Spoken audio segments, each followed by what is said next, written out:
Player killing in Legacy mode. It's a ton of fun to do, a ton of fun to watch, it can be extremely profitable, but it's just a little bit confusing. I will be the first person to say a lot of what goes on in the wilderness does not make a lot of sense. It can be really difficult to learn, and there's a really massive learning curve, and it's really hard to learn without putting a lot of money into it, because if you don't know what you're doing, you're gonna die. Over and over and over again, until you give up or you don't have enough money to keep learning. That's the issue I'm going to try and help with in this video. Now, really quick disclaimer, this video isn't going to replace the need to practice player versus player. Practice still makes perfect, just like any PVMing scenario, it's always important to practice. That being said, this video is going to give you the basics, it's going to give you what you need to know, and it's going to give you a little more sense of what's going on in the wilderness. I'm going to teach you how to tank special attacks, I'm going to teach you when the best time to use your special attacks are, and we might just kill some people along the way. So how's it going, guys? It's Ryan here, and welcome to this guide to Legacy player versus player. The plan for this video is to explain every single important aspect of a fight. One at a time, we're going to break things down into individual segments, and then we're going to try and understand them. Once I've gone through everything important, we're going to look at a bunch of fights, some in real time and some in slow motion, and we're going to put all the pieces together that I've explained earlier on. That's the plan. Hope you guys enjoy, and let's get right into it. For starters, this is the basic gear setup that I'm going to be using for the bulk of this video. There are tons of different setups, and I'll be going through all of them right at the end of the video, but for the purpose of making things simple, this is going to be the gear that I will be using for most of the sample clips, most of my explanations, and quite simply, this is the gear setup that you'll find most frequently out in the wilderness. About 50% of the people in the wilderness will be using a gear setup very similar to this, and the other thing that's nice about it is it's a fairly low-risk setup if you're someone who's learning how to PK. It's a rock shell set, an amulet of glory, an obsidian cape or skill cape or team cape, an abyssal whip, an offhand Excalibur or dragon dagger, and then an armored godsword as a switch. Quick note, if you've not done the Fremennik Trials quest, first off, I would strongly recommend it. Rock Shell is a really good armor set to PK in. It's awesome because it's fairly inexpensive and it also has very good damage bonuses, but if you just want to go out and try and have a couple fights, rune armor will be just fine. Let's talk about invent setup. First off, you're gonna have the best stat boosting potions you have, some brews, some restores, some food, some runes for either vengeance or vulnerability, and then a teleport out. Now, it's really important to note that if you are going to be PKing on the Bounty Hunter world, which is world 97, you cannot use a teleport tablet to get out of a fight, which is why I've got a Juju teleport spirit bag on the bottom right corner of my inventory. They're about 3k in the Grand Exchange, very cheap, and they're also 2k from the shop, and in a Bounty Hunter world, it'll take you right to Edgeville. The example you just saw on the screen before was more of a higher level setup. The lower level invent setup is very similar. The only main difference is a lot of lower level accounts will tend to use Portents of Restoration to heal them further. The reason for this is on a lower level account you have lower hit points and you can also hit a lot more damage. These help with tanking and a lot of lower level accounts will use them. As a general rule of thumb, most accounts under level 120 combat will be using these, whereas most accounts over that level bracket will not. This is a random fight from a couple months ago. What we're going to do is we're going to watch it in real time and then we're going to break it down a little slower and look at the different things that I'm paying attention to in order to get this kill. For starters, we've got my vengeance, we've got my life points, we've got his life points, and then we've got my prayer points. Those are the main things to pay attention to, and then you've also got secondary things like special attacks. So, as you can see, I'm attacking him with my whip and my offhand dragon dagger, and then I've got my armored godsword. As you can see, I choose to spec at the right time, and I get the kill. Watching a fight like that is extremely confusing. There's a ton going on, and that's why from this point forward, we're going to break it down one little thing at a time. The first thing we're going to talk about is Vengeance. For those that don't know, Vengeance is a spell that requires level 94 magic that you can cast after the Lunar Diplomacy quest. What it does is for one hit, it reflects 75% of the damage you take back on the person that hits you. So basically, the more the person attacking you hits you, the more the Vengeance is going to hit. The general strategy for Vengeance is extremely simple. You don't want to waste it on like a whip hit or something like that, because a whip hit, if it hits you in 100, it's going to reflect 75 damage back to the attacker. If you can time your Vengeance for when the person you're fighting is using a weapon that does a lot of damage, whether that's a special attack weapon or just a hard-hitting two-handed weapon, that's a really easy way to get a quick kill. Now, if you want to time your Vengeance properly, you need to be able to cast Vengeance at a moment's notice without also being stuck looking at your magic book the whole time. As you can see in this clip, I've got my Vengeance over top of my invent. That way, if I want to venge, I can do that instantly, but if I need to eat food, my food is right there as well.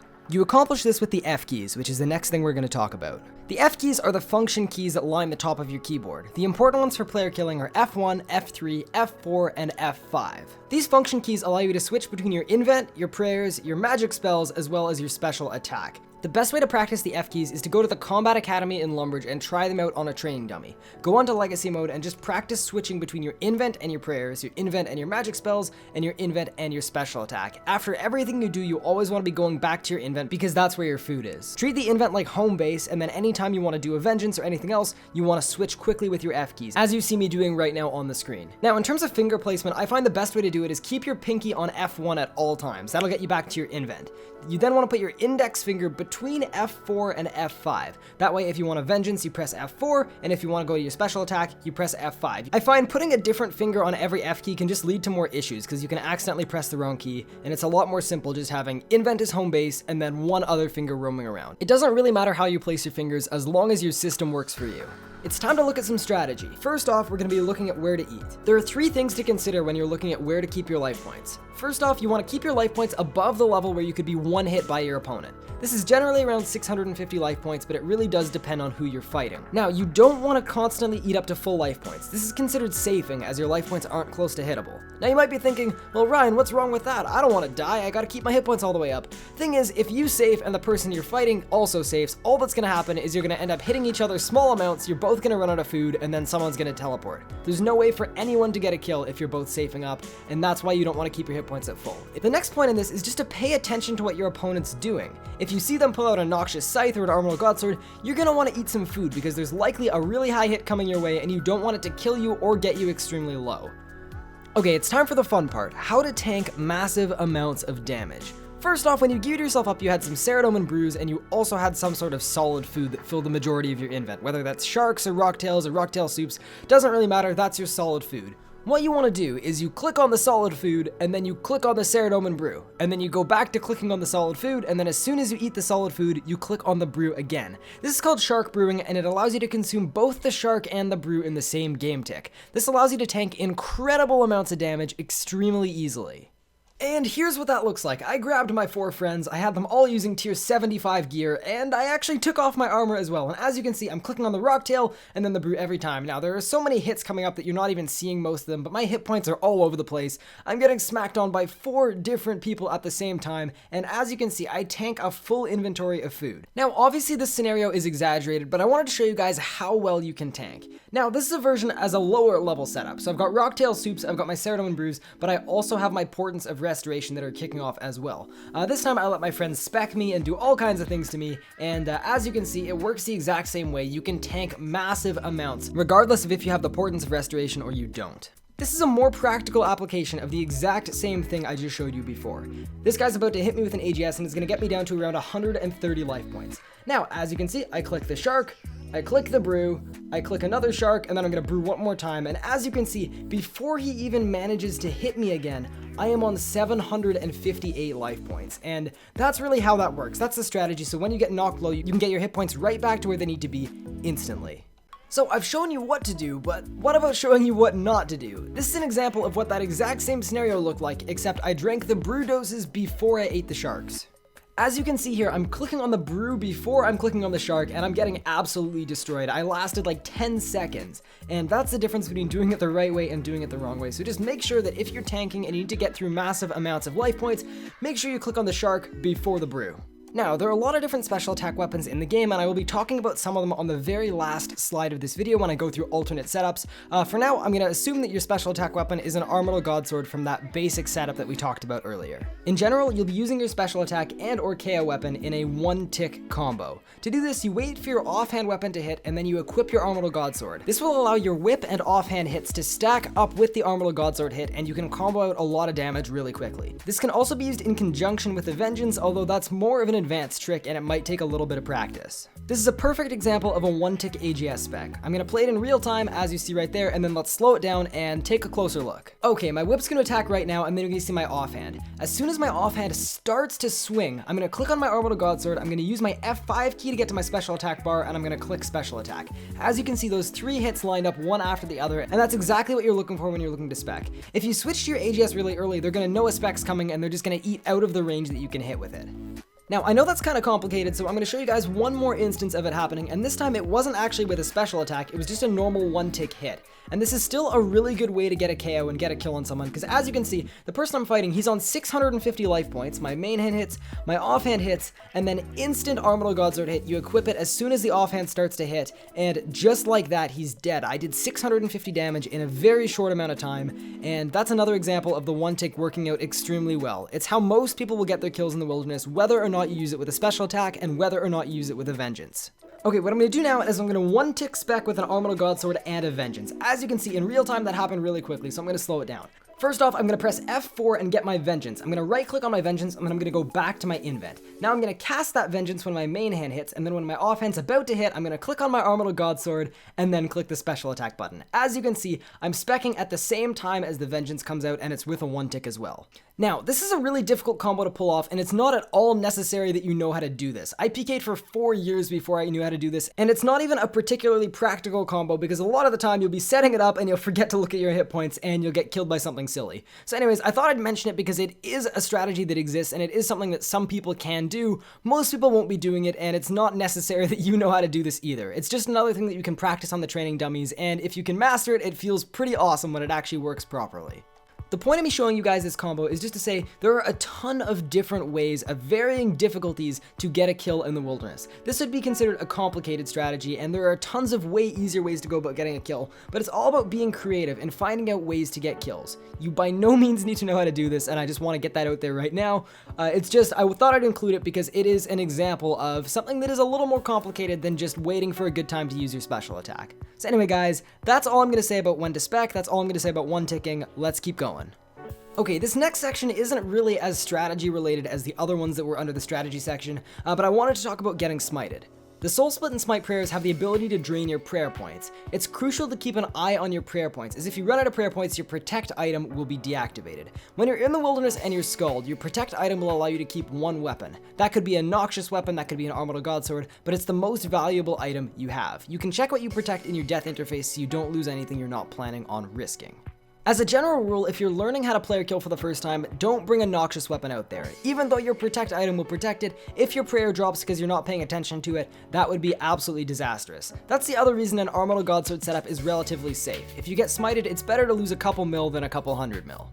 Now, that being said, it's really easy to avoid getting smited. All you need to do is keep a close eye on your prayer points. When your prayer points are 200 to 300 lower than your full amount, you drink a prayer potion. If you happen to get smited, don't panic. The first thing you need to do is drink a prayer potion and get your prayers up. If you're on 100 life points, it's way better to drink that prayer potion and get your prayers up so that you die with your prayers up than to eat a food instead or do a shark brew instead. If you shark brew and you're on 400 life points, you could still get killed for the item you're risking because you didn't drink that prayer potion. One last tip to help you not get smited and lose your gear is to make sure that in your quick prayers or quick curses you have the protect item prayer as one of those that will be active. That way you don't actually need to go into your prayer book once you drink a prayer potion. All you have to do is click on your actual prayer icon and it'll activate your prayers straight away. It saves a little more time and every second counts when your prayer's down.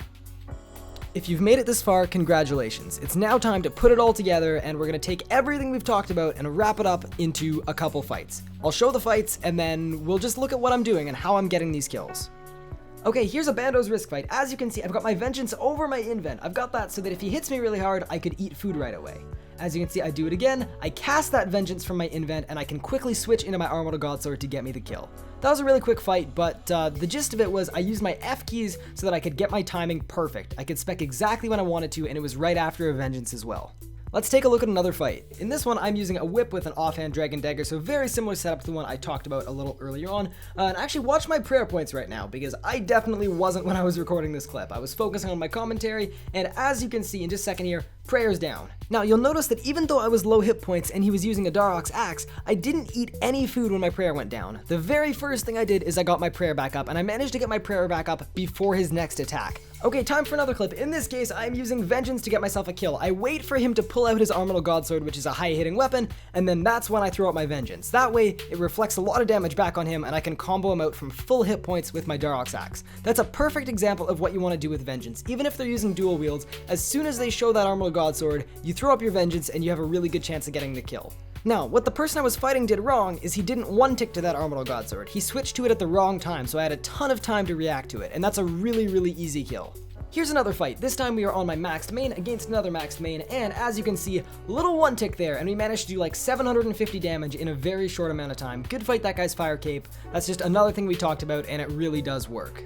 Okay, last clip I'm going to show here is a really good application of vengeance. This person is camping a noxious staff. What that means is they're camping something that I can really easily get a vengeance on. That means there's no point waiting to time a vengeance because any hit could be a massive reflect. So what I do is I venge up and then I preemptively put on my KO weapon. That happens to be a tier 85 spear, and that's more than enough to KO that person from full life points.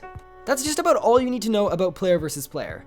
Something you might have noticed from those clips I showed is I chose clips that had different gear setups every single time. Sometimes I had a spec weapon of an AGS, sometimes I didn't have any spec weapon at all and I was just using a spear, sometimes I was in Darok, sometimes I was on a main, sometimes I was on a Pker, and it was totally different, but the one thing that stayed the same is the ways I was getting kills. It didn't matter what my setup was, I was getting kills the exact same ways with the exact same tips. Where I'm going with that is I've supplied one different way of PKing, but you could do a Bandos risk fight, you could do a Darok's fight, you could do a ton of different types of fights and a ton of different types of setups with those same tips, and that's still what you need to get a kill.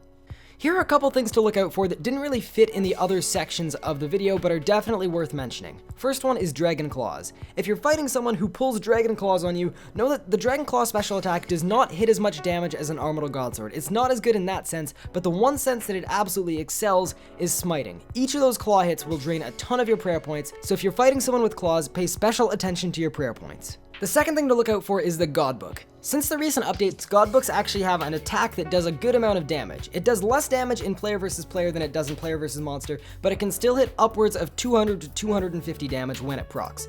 Now, if you wanted to bring a Godbook, it costs 120k to reclaim it every single time you die, so be aware of that. I personally don't like PKing with one, but if you're fighting someone who has one, maybe keep your life points a little bit higher.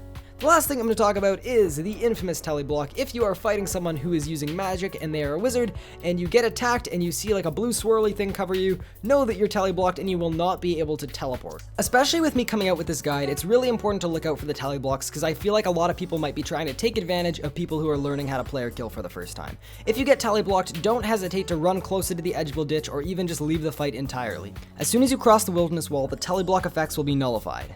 I'm going to take a minute here to explain a couple other setups. First off, you got the Darok set with the Amulet of the Forsaken. What the Darok set does is if you're wearing the entire set with the axe, the lower your hit points are, the higher you actually can hit. With the Amulet of the Forsaken, it just makes this even more overpowered, so even at like 500 or 400 life points, a person in a Darok set with this amulet could hit like 600, 700 plus. Next up, we've got the Varrock set with the Amulet of the Forsaken. The Varrock set effect gives you a chance of hitting with 33% extra damage, and the Amulet of the Forsaken makes it so that after a hit, it could add an additional hit instantly. The KO potential on this isn't nearly as high as the Darok set, but it's still worth mentioning in case you fight someone with Varrocks with this amulet and you get hit twice in a row back to back and you have no idea what happened. It was probably the Forsaken amulet proccing.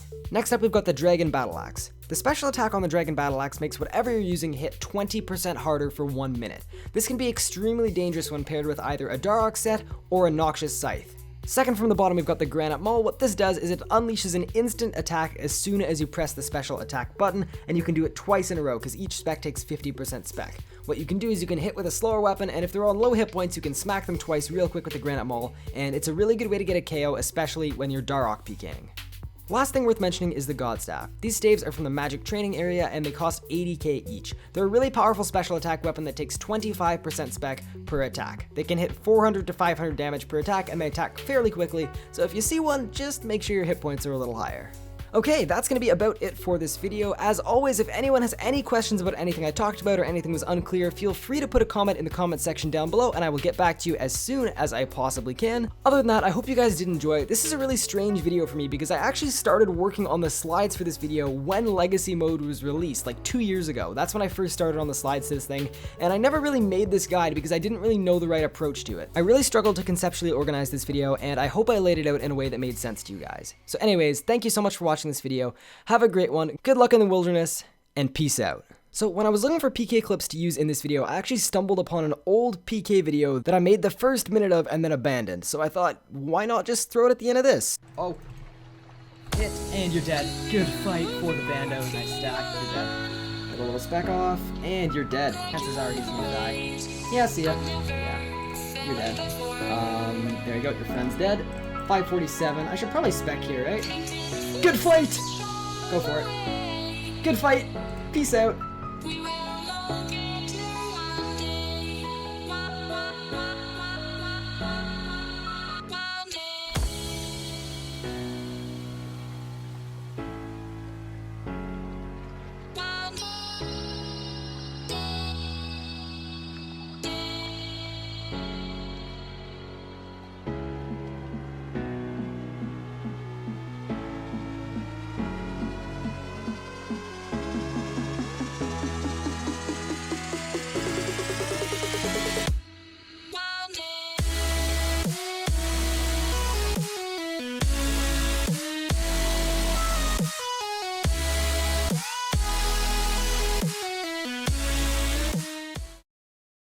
Okay, it's time for the fun part. How to Really, phone? You're gonna do this to me now. F5 to switch to my special attack bar. Oh my god.